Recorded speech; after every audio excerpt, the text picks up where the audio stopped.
And you see this over and over. You'll see it from industry to industry, virtually across the board. It's very similar to the 80-20 rule, where it's a universal.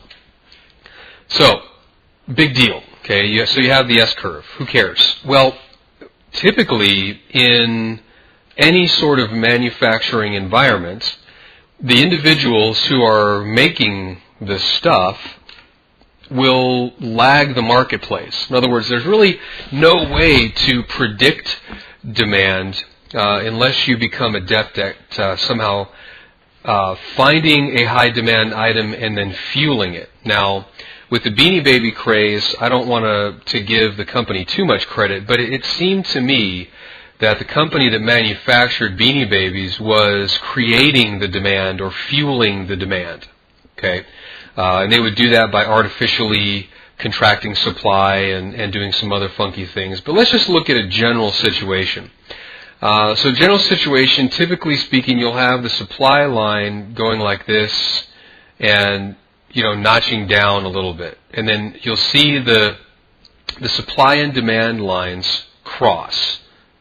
Okay, so at this point, demand and supply are about equal, and then all of a sudden, the demand starts to outpace supply. So what typically happens is for a short period of time, you have a discrepancy. Okay, so when you have this discrepancy here, so demand is way up here, supply is down here, this is what's called price increase. Price will go up. Why? Because the supply is way down here and the demand is way up there. Price will increase. Well, then, all of a sudden, the manufacturer will wake up, smell the coffee, and you'll see supply do this, where it's a near vertical ascent. Okay? Now, for a little while, demand is still outstripping supply.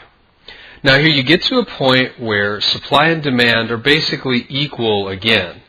But what happens here, and this is where the academic community really falls short when you're talking about economics or you're talking about economic theory. What happens is people who are buying these products remember the mania that fuels this market as demand is outstripping supply. Remember, as the market is moving up, supply is falling behind. So in this instance, say you've got a demand of 10,000 MacX Beanie Babies, but there are only 1,000 in the floating supply. So the orders start to hit the marketplace, and the retailers look around and say, man, I've only got 10 of these on my shelves, and I've had 500 calls today. I better mark up my price. So by the time you get to the store, the 1995 MacX Beanie Baby is now $49.95, if you can even get it. So that fuels this mania. Okay, you remember Greenspan talking about irrational exuberance? Whenever you have a large difference between supply and demand, people will lose their mind. Okay, that's the best way to say it.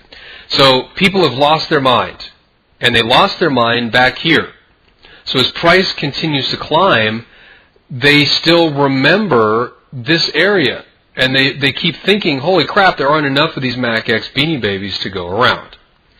And by the way, this applies to any market. I don't care if you're a sophisticated foreign exchange trader, a bank trader, or you're Mrs. Jones down the street.